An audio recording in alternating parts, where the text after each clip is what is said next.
आज मीठे बाबा हमें ड्रामा के ज्ञान की शक्ति के विषय में समझा रहे हैं। बाबा ने हमें ड्रामा का ज्ञान दिया है ना, कि ड्रामा में 5 युग है ना। ये ड्रामा एक चक्र के रूप में है और इसमें 5 युगों का ड्रामा है। 1250 वर्ष सतयुग, 1250 वर्ष त्रेता, 1250 वर्ष द्वापर और 1250 वर्ष कलयुग। और उसी में कलयुग अंत में 100 वर्ष का ये संगम युग। और बाबा हमें समझाते हैं कि ये चक्र हूबहू रिपीट होता रहता है। और फिर इस ड्रामा में हम एक्टर्स हैं। हम परमधाम से आते हैं, इस स्टेज पर ये ड्रामा चल रहा है और हम इसमें अपना पार्ट प्ले करते हैं, है ना। अब आप देखो कि जैसे माया की दुनिया में जब से रावण राज्य शुरू होता है, 5 विकारों की प्रवेशता होती है, देह अभिमान आता है, हम देही और देह अभिमान में फंस जाते हैं, तो क्या होता है, हम अपने को देह समझने लगते हैं। तो देह की अवस्था हमारी अवस्था बन जाती है। ऐसे ही हम अपने को संबंधों में मेरा मेरा मेरा कहते हैं, या प्राप्तियों में मेरी मेरी प्राप्ति, मेरी अटेनमेंट, है ना, मेरा धन, मेरा मान, मेरा शान, ऐसे करते करते हम उसमें भी उस प्राप्ति की अवस्था को अपनी अवस्था बना देते हैं, है ना। धन जैसा अवस्था वैसी। ऐसे ही ड्रामा के साथ भी हम क्या करते हैं, ड्रामा की जैसी सीन वैसी अवस्था ये भी हम बना देते हैं। जैसी परिस्थिति वैसी स्थिति। ये हम क्यों करते हैं? क्योंकि हमें ड्रामा का ज्ञान नहीं है ना। ड्रामा तो अपनी स्क्रिप्ट के हिसाब से चल रहा है, उसका और मेरा कोई कनेक्शन नहीं है ना। मुझे ड्रामा में पार्ट बजाना है, लेकिन ड्रामा की सीन से मेरी अवस्था का वैसे मूलतः कोई कनेक्शन नहीं है। लेकिन रावण राज्य में क्योंकि हम माया के जाल में फंस जाते हैं, भ्रमित हो जाते हैं, तो हमें ऐसा लगने लगता है कि जैसी परिस्थिति वैसे ही तो स्थिति होगी। और फिर हम क्या करते, उस परिस्थिति के आधार से अपनी स्थिति बना लेते हैं, है ना। तो बाबा हमें ये बात समझाते हैं कि जैसे हद का ड्रामा होता है, दुनिया में कोई एक्टर है जो स्टेज पर अपना रोल प्ले कर रहा है, तो क्या ऐसा होता है कि जैसा सीन वैसे उसकी स्थिति। अगर एक एक्टर को, हीरो एक्टर को विघ्न आए जीवन में, तो भी हम क्या देखते हैं कि वो विघ्नों के बीच भी भूलता नहीं है कि मैं हीरो हूँ, है ना। वो अपने स्वमान में रहता है। वो जानता है कि बस एक टेम्पररी सीन है और इस सीन में मुझे अपना पार्ट प्ले करना है और अंत में विजय मेरी ही होगी, क्योंकि उसको ड्रामा की स्क्रिप्ट मालूम है। तो भले ही कैसी भी सीन हो, चाहे कोई हार की हो, जीत की हो, लेकिन जो एक्टर है वो स्क्रिप्ट को याद रख के अपने पार्ट को बखूबी निभाता है ना। ऐसे ही बाबा हमें समझाते हैं कि जब हम बच्चों को भी ड्रामा का ज्ञान मिल जाता है कि ड्रामा में देखो सतयुग भी था, है ना। जैसे हम सतयुग में कैसे थे, सर्वगुण संपन्न, 16 कला संपूर्ण, सब कुछ परफेक्ट था ड्रामा में, सीन में, है ना।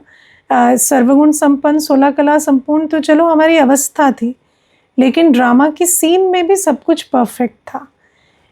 फिर त्रेता युग में थोड़ा सा सीन में गड़बड़ हुई, फिर द्वापर में और गड़बड़, फिर कलयुग में बिल्कुल ही जैसे अनिश्चितता आने लगी।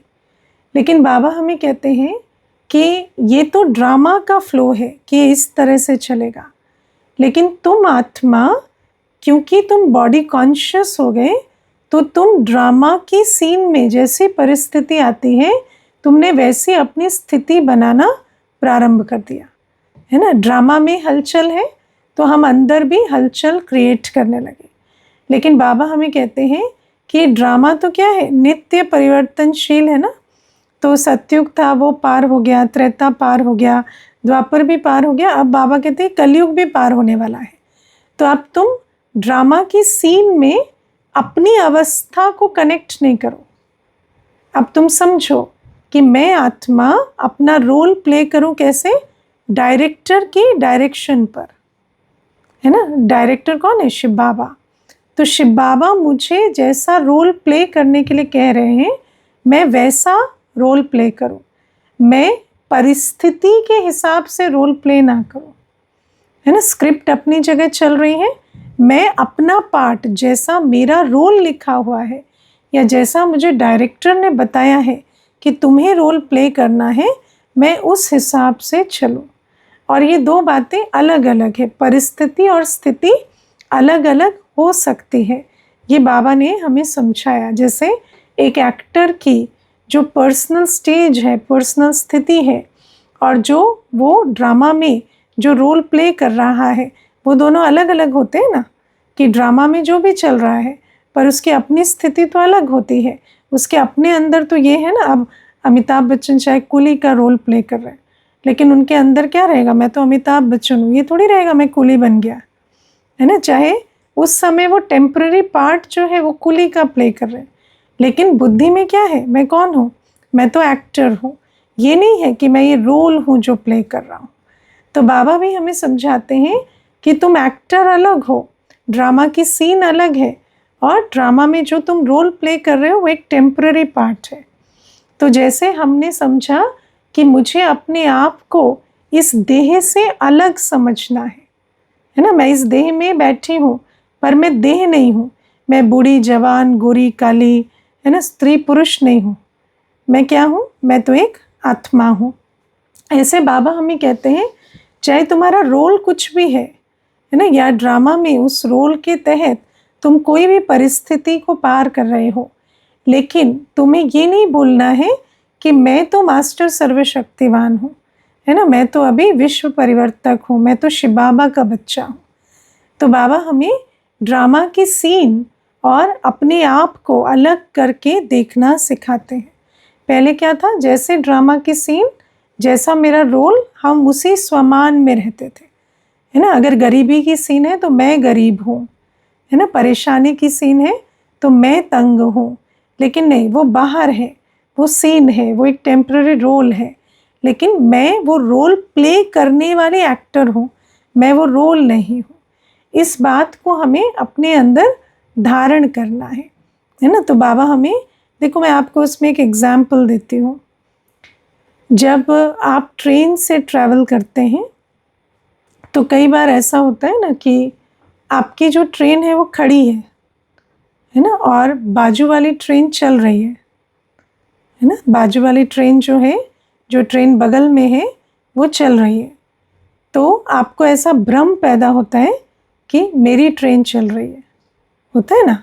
फिर आप बहुत ध्यान से देखेंगे तो आपको पता चलता नहीं, मेरी ट्रेन नहीं चल रही है, वो बगल वाली चल रही है ना। तो ये स्टेशन पर नॉर्मली होता है। तो बाबा हमें समझाते हैं ऐसे ही जब बाहर कुछ होता है, परिस्थिति में कुछ होता है, तो तुम्हें ऐसे भ्रम होने लगता है कि मेरे साथ हो रहा है ना, और अंदर तुम उसे फील करने लगते हो।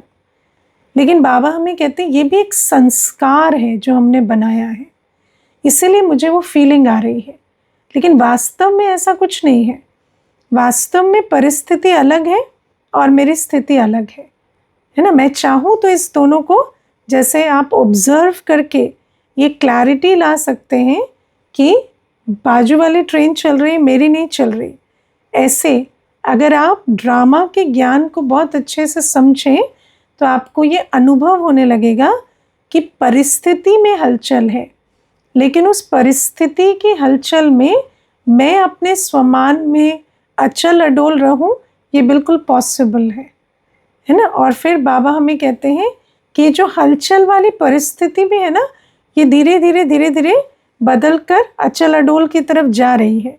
तुम्हें फेथ होना है कि अभी क्या है, ये जो इतनी सारी डिस्टर्बेंस है बाहर, ये बढ़ेगी बढ़ेगी बढ़ेगी, फिर धीरे धीरे ये स्टेबिलिटी पे आ जाएगी, क्योंकि हम धीरे धीरे सत्युग की तरफ बढ़ रहे हैं। ये जो ड्रामा की सीन है ये आज कलयुगी है, कल सत्युगी हो जाएगी।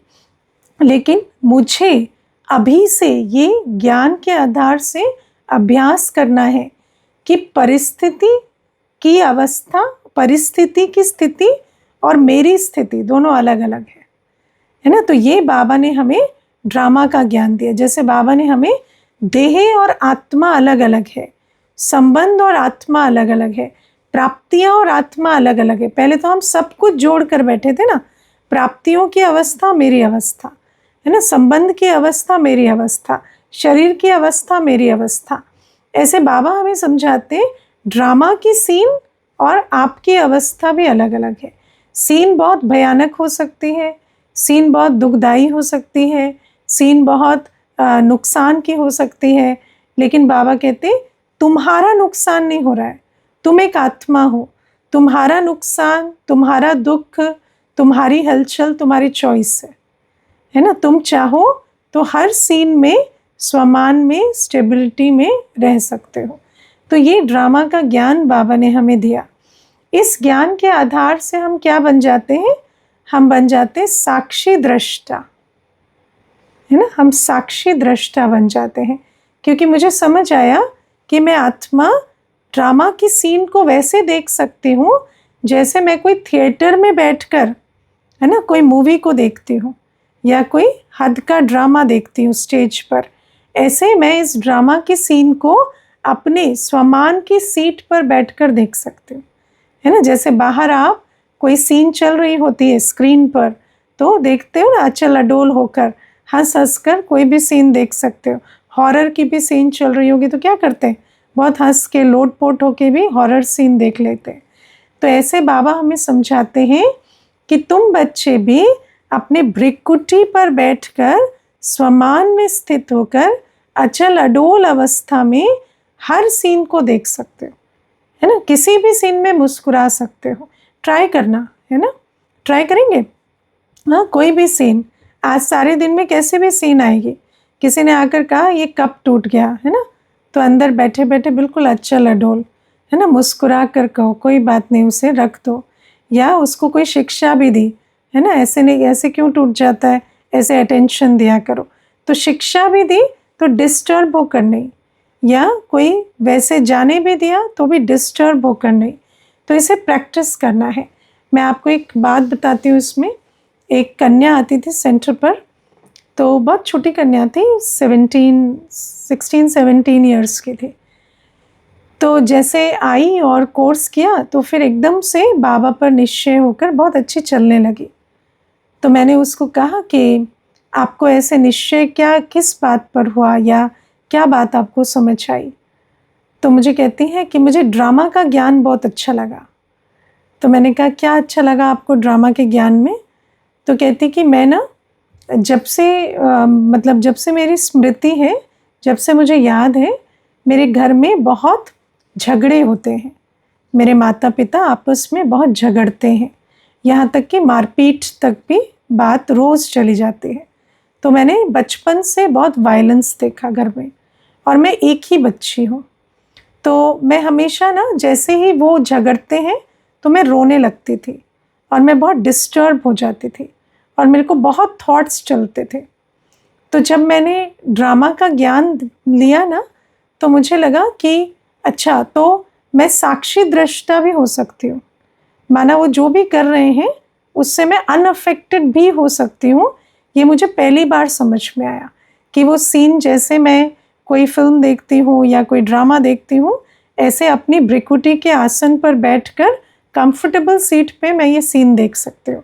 तो फिर क्या हुआ, जब मेरे को निश्चय हुआ, जब मैंने ड्रामा के ज्ञान पर विचार किया, तो एक दिन ऐसे ही शाम को फिर पिताजी आए, फिर किसी बात पर वो झगड़ने लगे, और झगड़ने के बाद मारपीट होने लगी। तो मैंने वहाँ पर एक कुर्सी पर, साइड में एक कुर्सी थी, तो मैं आराम से वहाँ बैठ गई, और मैं अभ्यास करने लगी कि मैं तो साक्षी दृष्टा हूँ, इनको जो करना है करें। तो कहती कि मैं उस दिन ना बड़े अचल अडोल स्थिर अवस्था में सारा सीन देखी, और मुझे देखकर ना उनको लगा कि पता नहीं इसको क्या हो गया है, इसकी ये इतना अजीब सा क्यों बिहेव कर रही है, जो ये वहाँ बैठे बैठे स्माइल भी कर रही है और एकदम डिस्टर्ब नहीं हो रही, वैसे तो रोने लगती थी। तो उनको ना टेंशन हो गई मुझे देखकर, तो उन्होंने लड़ना छोड़ दिया। उसके बाद मैंने उनको पूछा कि आप लोग कुछ खाएंगे पिएंगे या वैसे ही जैसे लड़ झगड़ के और सो जाते हैं बिना मुझे भी कुछ खिलाए, या वैसे अपना भी ध्यान रखें, ऐसे ही इरादा है। तो वो मुझे ऐसे देखने लगे, तो मेरी माँ कहती नहीं नहीं मैं बना कर लाती हूँ। तो फिर मैंने कहा कि आपको जो भी प्रोग्राम करना है ना 8 बजे से पहले कर लिया करो और मुझे खाना वाना दे दिया करो बनाकर, तो मैं खा कर सो जाया करूँगी।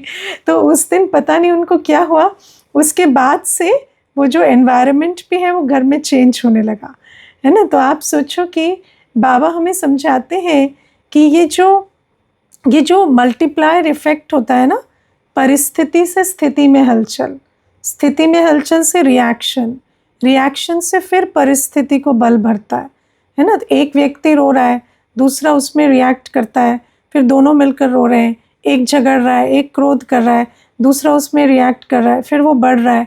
तो बाबा हमें समझाते हैं कि तुम बच्चों को ये अभ्यास करना चाहिए कि हर सीन ड्रामा की हम कैसे देखें, साक्षी दृष्टा होकर, अपनी भ्रिकुटी आसन पर स्वमान की सीट पर बैठकर अपने आप को, जो बाबा ने मुझे डायरेक्शन दिए हैं कि मैं कौन हूँ, उस स्मृति में स्थित कर कर बहुत स्टेबिलिटी के साथ इस ड्रामा की सीन को आप देखें।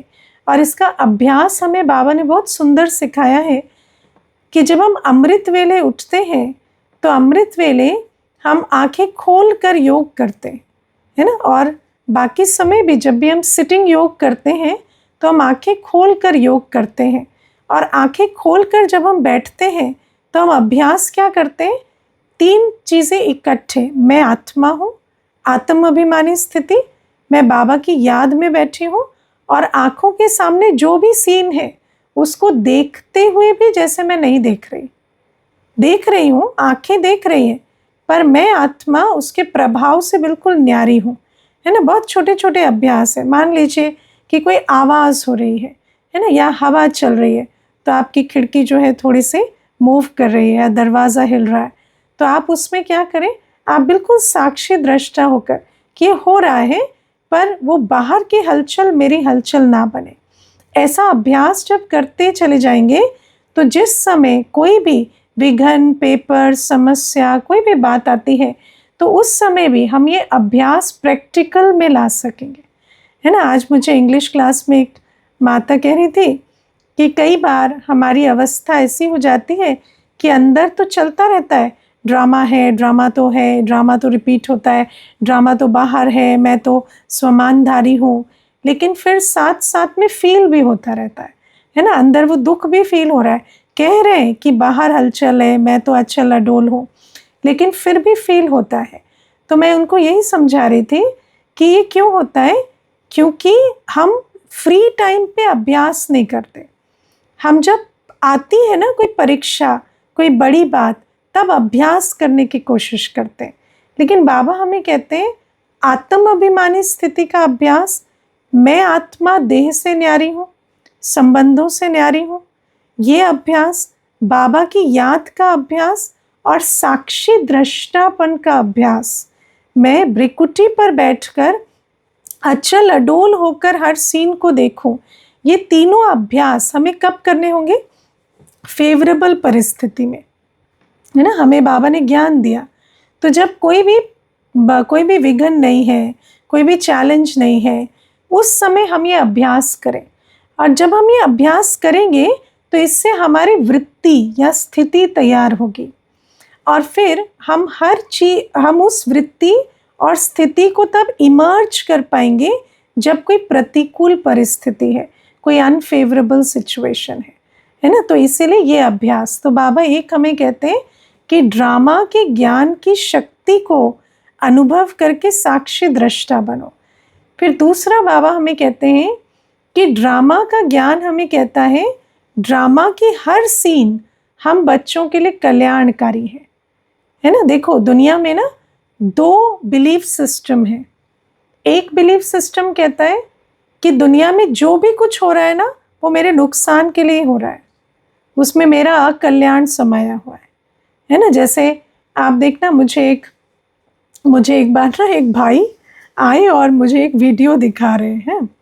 उस वीडियो में ना एक घोड़ा है जो आता है, और मतलब एक क्राउडेड सड़क पर वो घोड़ा पता नहीं कहाँ से आया और उसने एक गाड़ी के अंदर जैसे अपना सिर क्रैश कर दिया, और वो जो गाड़ी का कांच है वो टूटा, और वो जो व्यक्ति है वो मर गया या घायल हो गया, ऐसा कुछ हुआ। तो वो भाई मुझे कहते कि देखो दीदी, अब ऐसी भी बातें होती हैं। अब आप देखो कि वो जो ये कभी भी कहीं से भी कुछ भी आ सकता है। तो मैंने कहा हाँ, कहीं भी कुछ भी हो सकता है, पर आपके साथ थोड़ी होगा, आप तो बाबा के बच्चे।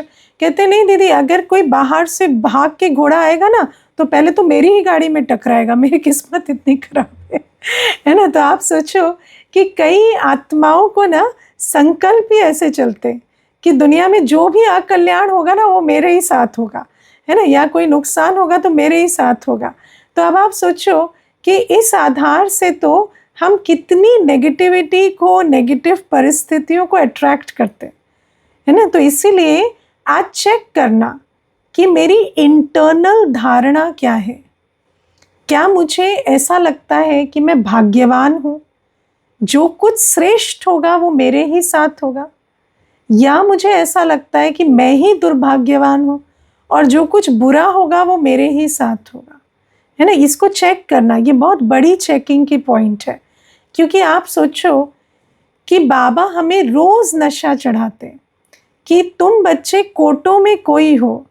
जब भगवान धरा पर आता है तो इतनी करोड़ों आत्माओं में वो मुझे चुनता है।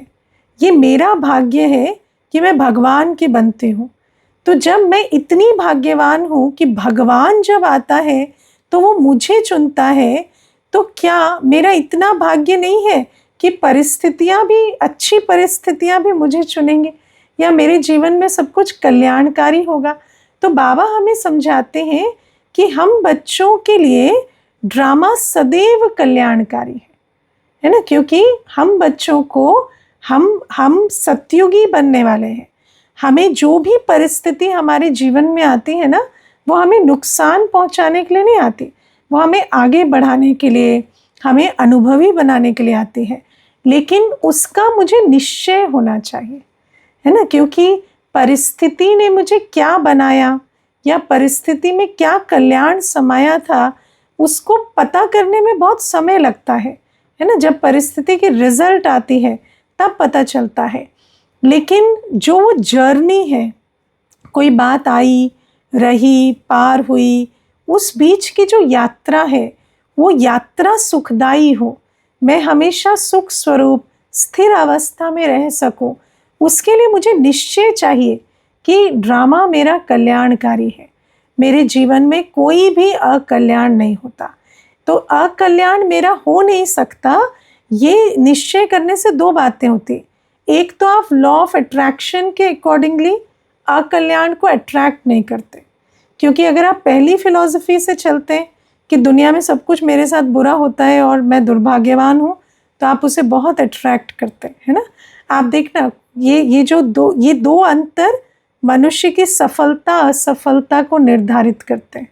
अगर आप मानते हैं आप भाग्यवान हैं तो आप भाग्य को अट्रैक्ट करते हैं, और अगर आप मानते हैं मैं दुर्भाग्यवान हूँ तो आप दुर्भाग्य को अट्रैक्ट करते हैं।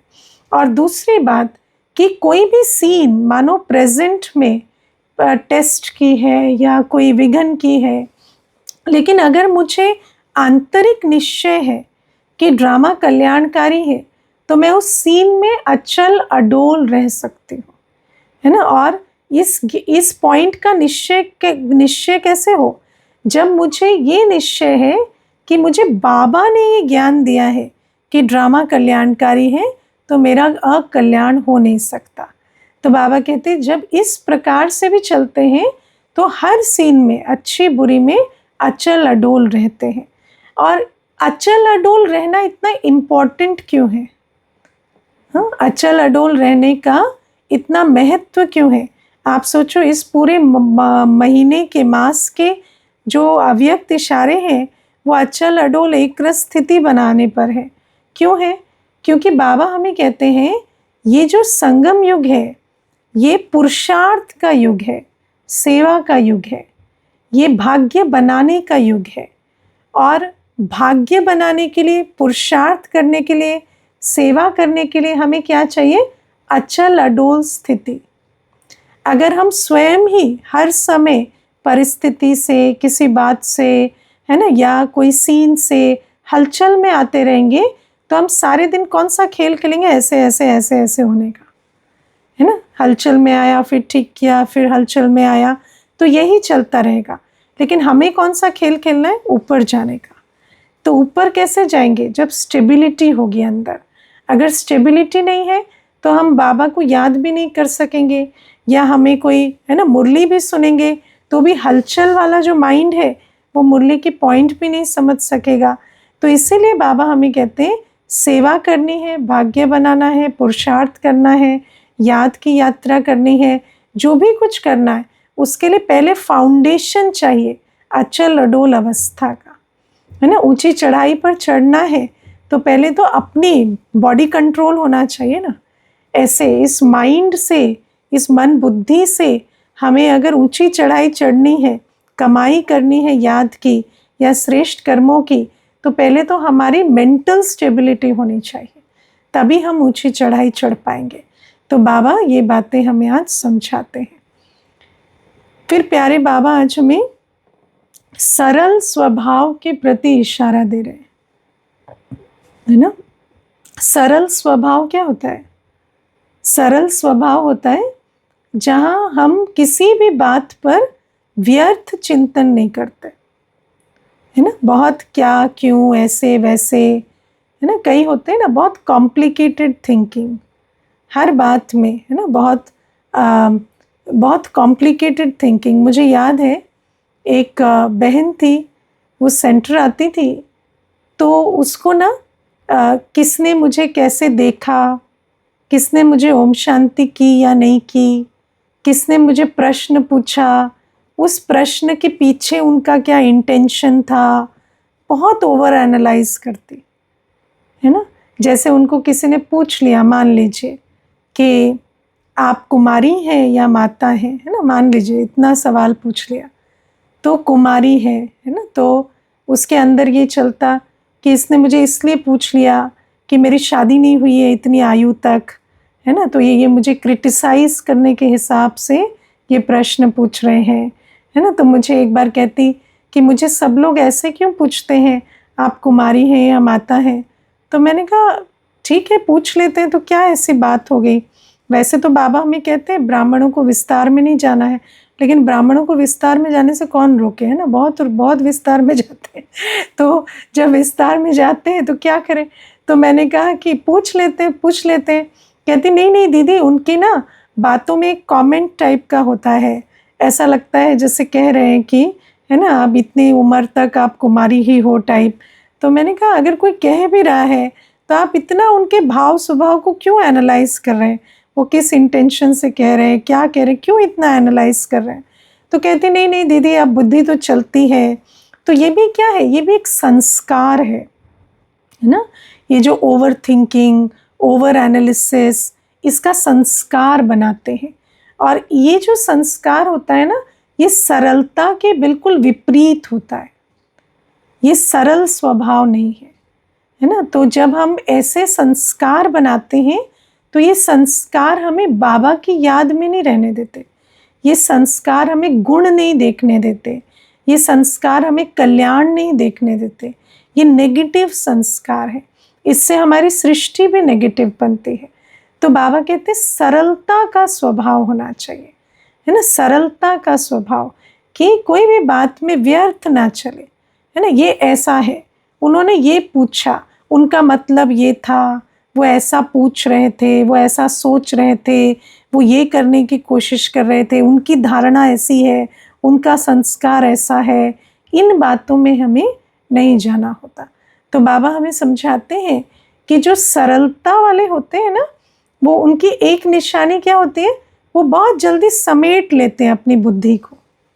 समेटने की शक्ति देखिए ना, हाँ, जैसे कछुआ जो होता है वो अंदर चला जाता है, अंतर्मुखी हो जाता है, या बोरिया बिस्तरा बंध गया है, बंधा हुआ है, तो एकदम से अपना जो संकल्पों का बैगेज है उसको फुल स्टॉप लगा पाते हैं। तो जो सरलता वाले नहीं होते उनको फुल स्टॉप लगाने में बहुत मुश्किल होती है ना। तो बाबा हमें कहते हैं ये सरलता का गुण है कि समेट कर फुल स्टॉप लगा लें। या सरलता की और एक निशानी क्या है कि एक्सेप्टेंस है ना। अंदर कोई भी बात है, मानो कोई परिस्थिति आ गई, मेरे मन का नहीं हुआ, जैसा मैं चाहता था वैसा नहीं हुआ, तो जो सरल चित्त होता है ना, वो एकदम से उस बात को स्वीकार कर लेता है कि ड्रामा में यही था, अब मुझे इसको एक्सेप्ट करना है ना। क्यों हो गया, कैसे हो गया, मेरे साथ ऐसे कैसे हो गया, मैंने तो बहुत मेहनत की थी, ऐसा फल तो नहीं निकलना चाहिए था। तो ये भी जो है ये सरलता का गुण नहीं है। ड्रामा को स्वीकार करना ये सरलता का गुण है कि ठीक है, मैंने एक बार अगर मैंने मेहनत की और मुझे फल नहीं मिला तो मैं सोचूं कि कहाँ कमी रह गई, मैं अगली बार कहाँ करता, या कोई नुकसान हो गया तो मैं सोचूं कि अच्छा मैंने कहाँ लापरवाही कर दी।